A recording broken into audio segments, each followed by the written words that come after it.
We would love for you to come back toward the microphone area because we are going to invite Sue Frame up to tell us about Jakmel Ekspresyon, a recent grant recipient of the Burners Without Borders Community Grant Salon. We're going to hear about her work, so everyone, we invite your attention and try to keep it down because it's hard to hear and we are trying to record. But thank you everyone. Here's Sue. Hello everyone. So I will have a little PowerPoint presentation right behind me for images of the Art Center and whatnot. I really want to thank Burners Without Borders for all their support. We're not just a community grant recipient, but all of the posters that you see up on the wall over here, that is a Burners Without Borders International program. And I worked with the executive director, Carmen Mock, to build a screen printing program in Haiti at the Art Center Jakmel Ekspresyon. And together with Burners Without Borders, we created a new job market in the southern side of Haiti, which is screen printing. And they are set up to do 4-color t-shirt prints. We had 9 graduates at the beginning of the month, and they are already pulling contracts. So Burners Without Borders has created 9 jobs in Haiti this year. So I'm the executive director of Jakmel Ekspresyon, and what that is, the reason we exist there is because in Haiti is an extremely prejudiced community against a lot of different marginalized people. A common word for handicapped people in Creole translates into English as trash. All right, they are thought of as worthless. Women have to stay at home and take care of the kids. You know, the art is a man's job. You know, there's a lot of different reasons, different types of discrimination. Right now, a couple of people this year, gay activists this year in Haiti, have actually died because of an homophobic movement in Port-au-Prince and in Haiti this year. So anti-gay. They're trying to somehow push all the queers out of Haiti. Like more won't be born. So we create a safe space for all people to come. And we believe in diversity, to be able to grab the best of the best, you know? And that means you need to throw the wide net and grab everybody and have everybody's brain in there. And to learn from each other's experiences will make us a better community. This is our building. And our building is our foundation, is our community. I'll get into them in a minute, like our membership. Go ahead, the next one. And we're not only in Jakmel, and we're not only the artists of Jakmel. Obviously, I'm not Haitian, right? I did develop this project with my friends, but we're community, and we're community of Jakmelian artists, which is the arts and cultural capital of Haiti. But we're also this amazing international community. We have supporters and friends from all over the world, like South Africa, Canada, Trinidad, Australia, that are working on this project, and it's really amazing. I've met so many motivated people through this project. Go ahead. So, why did we come to this decision that it was very important to have this safe space for artists in Jakmel? Well, for one reason, the reason I started going down there, I went down there in 2007, was to go for a Marley concert, Damien and Stephen Marley, right? And I met all these really awesome artists. And my best friend took me down, who is a transgender queer artist. And he ended up running an art center down there. And he really advocated for everybody to be able to come in and have access to resources. And unfortunately, this is my BFF, Flo, right here, some of you can see. He's awesome. Huffington Post, top 10 transgender queer artist of all time. So, go ahead, next one. So, he died in the earthquake. Sue, if you step a little bit to the side, you can see the whole Oh, okay, great. Awesome, let's do that. So he died in the earthquake, and that was a real big loss for Jakmel and a lot of the marginalized people in Jakmel. And so there were a number of us that came together, these are my friends, and decided, wait a minute, we still need a place like this. We still need a safe space for all people. And so we decided we would create Jakmel Ekspresyon. And this just goes into, gay rights. Obviously, I know a couple of people. I know one guy who was beaten to an inch of his life because his boyfriends told a whole bunch of Christians that he made him gay, and he had to go to the Dominican Republic for brain surgery. And when his current boyfriend told the cops he knew who had done it, they put him in jail, 7 different jails for 9 days to try to lose him in the system and beat him badly enough to crack one of his teeth. So that's kind of the atmosphere in Haiti for queer people. And then we can roll through these. This is just again women's rights. You don't go into arts organizations and see women in there. You see a whole bunch of like beer drinking, weed smoking dudes that if a woman comes in, that's a meat market and that's it. They're not respected for their mind at all, and that's not the case in our organization. And disabilities rights. We actually house a local Haitian disabilities rights organization that was founded by one of our founders, Adair Romeus right here, who's an amazing painter, performance artist, and drummer. And he just had Red Cross come last week and do a 2-day workshop with those members of his group. And so go ahead. So we have a lot of different community. We're really taking the young people and letting them explore themselves in this really safe environment, but it also puts them in an environment where they learn that like differences are okay and wonderful and add to themselves, rather than detract. So we're taking young people and bringing them up in through the arts. Some of the people that are in the screen prints over here have been with us 2-3 years and have gone through theater workshops, film workshops, painting and drawing workshops, crochet workshops, and have just slowly found their way through art, which is really wonderful. So this is a couple. This is. I'm sorry. I'm in America. I can say this. He's not. No one's here. This is my favorite member right here, Jean Gilles. Right? He's so serious, and he's trained as a mechanic first, and he never even saw art as an opportunity in his life until he went to Jakmel Ekspresyon, and now he's graduated. The screen printing, and his print over here says "pas couper," which means don't cut the trees.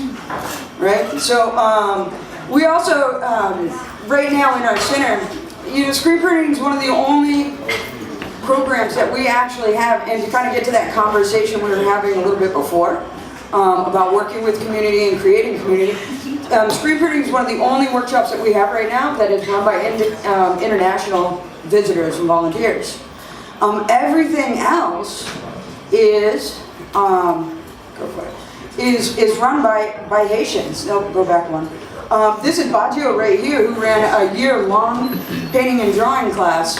Baggio was a drunk, and he was an amazing artist, but he drank so much, and he got into trouble, and he got into fights, and he got into jail, and he was really depressed about his artwork and everything.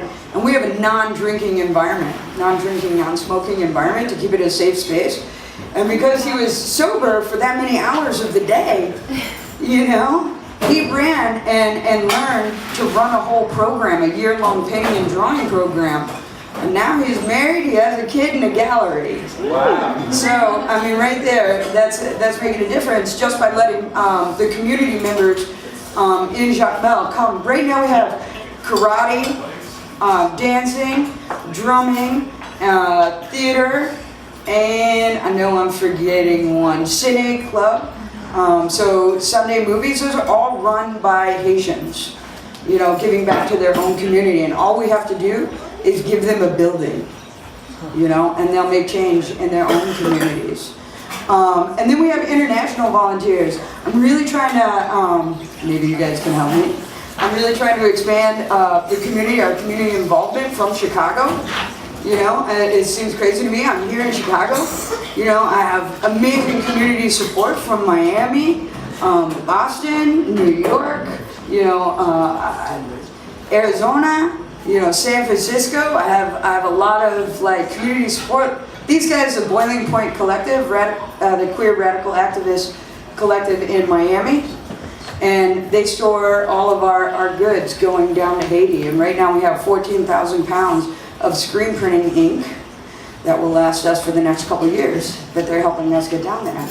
So really having, even though we're very based in the Haitian community, we love having that international community and bringing in new thoughts, new ideas, new techniques, and just being able to get people down there, because everybody that goes down there, by day 2, and I'm not kidding, by day 2, people are like, oh my God, okay, I'm coming back in May. All right, I've already talked to this guy. Okay, wait a minute, who did you talk to, let's talk about this first, but no, go get it. People have a project by the time they leave. Nobody goes to Haiti just once. So when we talked about in the beginning, because anybody can like start an art center and provide a whole bunch of, I'm sorry I'm going to say it like this, provide a whole bunch of freaking hope, okay, for people who go through like hurricane after hurricane after hurricane and trauma and trauma. You can provide hope, that's therapy, right? But in this center, which we will have a health officer one day, that is in our goals, is to have a health officer to deal with trauma. And we are starting our health education through the arts program this next year to deal with different subjects like stress mitigation. So you go through 3 hurricanes a year, that's a lot of stress. How do you get rid of that stress? We have yoga teachers come in and teach yoga, and also diet and things like that. But we really wanted, you guys know, I've already talked about it, we are a space of non-discrimination. But we also, when we came at this project, we really wanted to take a holistic view to the artist's life. To say, if you don't have your health, you don't have a brain to go and think and make amazing thought and make change in your own community, right? So we'll do health education. Professionalism, if you don't have $1 in your pocket to go get food that day or put a roof over your head, you're not going to make great, amazing thoughts and ideas that create change in your own community, So we're going to provide professionalism and create jobs with artwork, right? And we're going to do all of this with our love of art. Something that in Haiti is a little bit different from our community. I mean, there's a lot of ways our organization is different than a lot of other Haitian organizations. But one of the big things is that when you go into other organizations and they see you and you're international and they call you white and they're like, hey, if you could just get me a computer, and you see you, they're like, I see that wallet, right? And when you go into Jakmel Ekspresyon, that's not the community we have. What we're there and we're concentrated there for is our love of the arts and how we can use that to create change in our own lives and the lives of people in our community. A lot of the people that are coming and taking workshops there are actually doing it so that they can take those skills back to their own communities and make change in their own communities. But the other thing is that in Jakmel Ekspresyon, something that's really awesome and important for us, and it works on that model of diversity and inclusion, is that, we're all there and we're all one.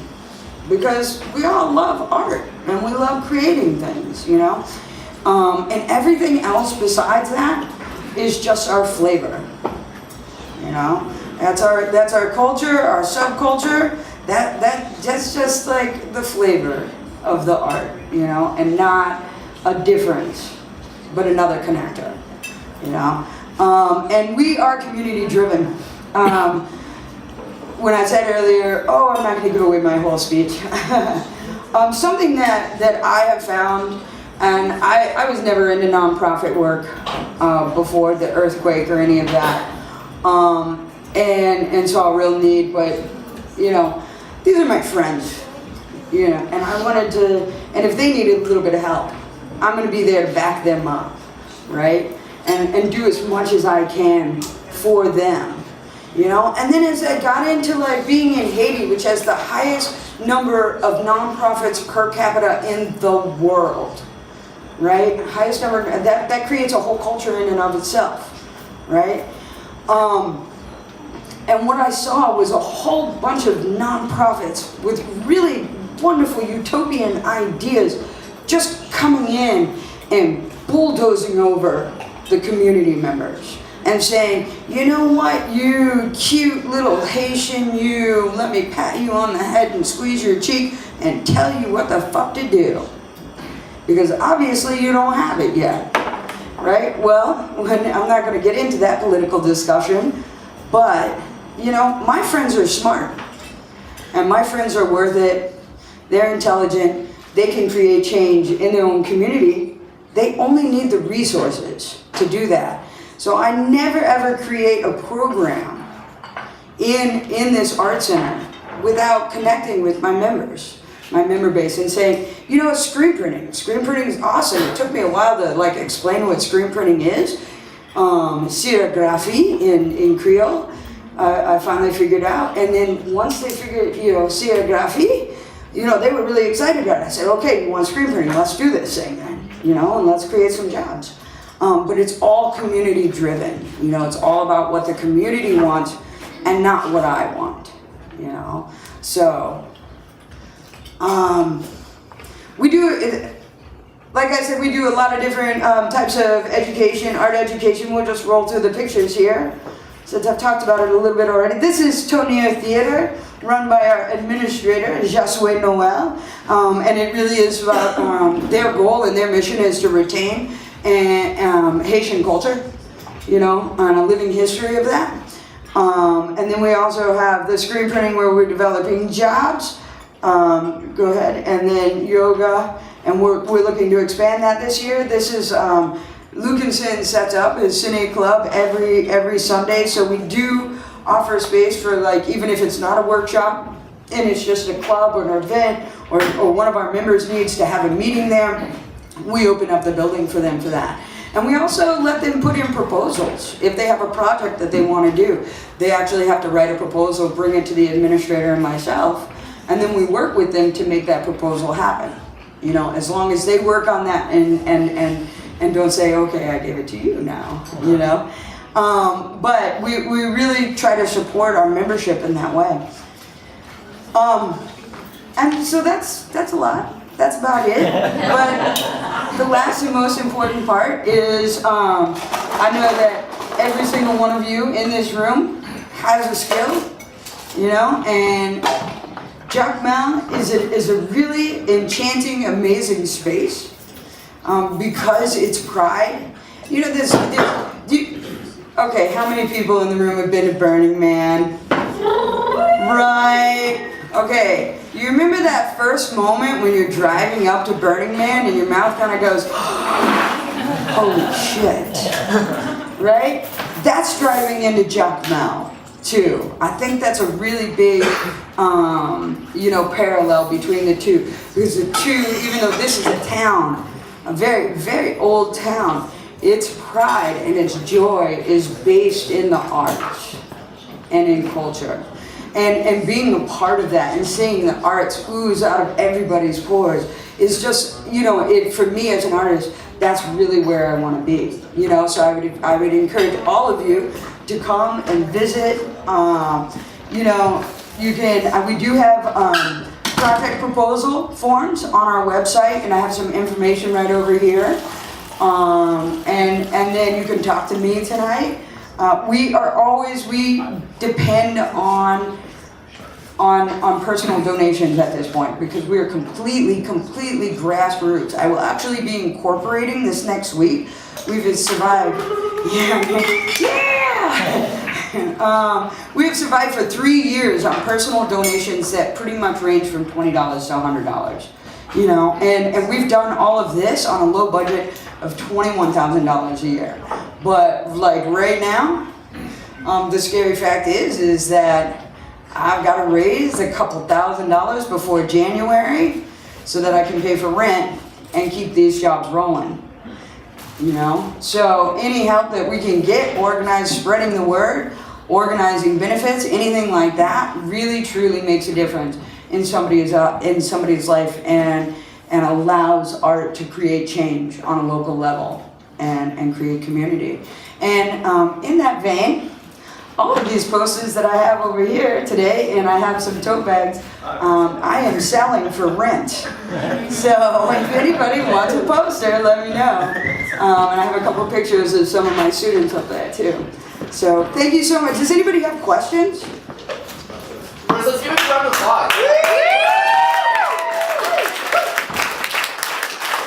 Yeah, Ruth's wonderful too, by the way. So are you.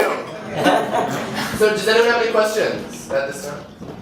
Are you guys taking donations? I probably did a ton of stuff, like, and I don't know, like, I didn't know, I knew that it was a Burners Bubblers kind of event, and I brought, like, my auntie's passed away, so. Oh, I brought art supplies? Not just, no, art supplies, it's more like clothing and stuff like that. Can you guys use this? So in a general way, there's a number of different donation drives that are all happening simultaneously tonight. Okay. So that will include winter gear, that will include coats, hats, gloves, boots, that will include non-perishable food items, that will include art supplies and gear. Alyssa, am I missing anything else? Backpacks, Backpacks, shoes, books. books. We are accepting just about anything that could be awesome. Pretty much, it's just a different boxes. So, yeah, we've got an arrangement throughout the front. Yeah. Where are those boxes located? They're all throughout the front area here. All throughout this front Yeah, area? you should put a station in front of your table. Right. Did everybody get that? Yep. Awesome. Does anybody else have any questions? No? Well, thank you very much.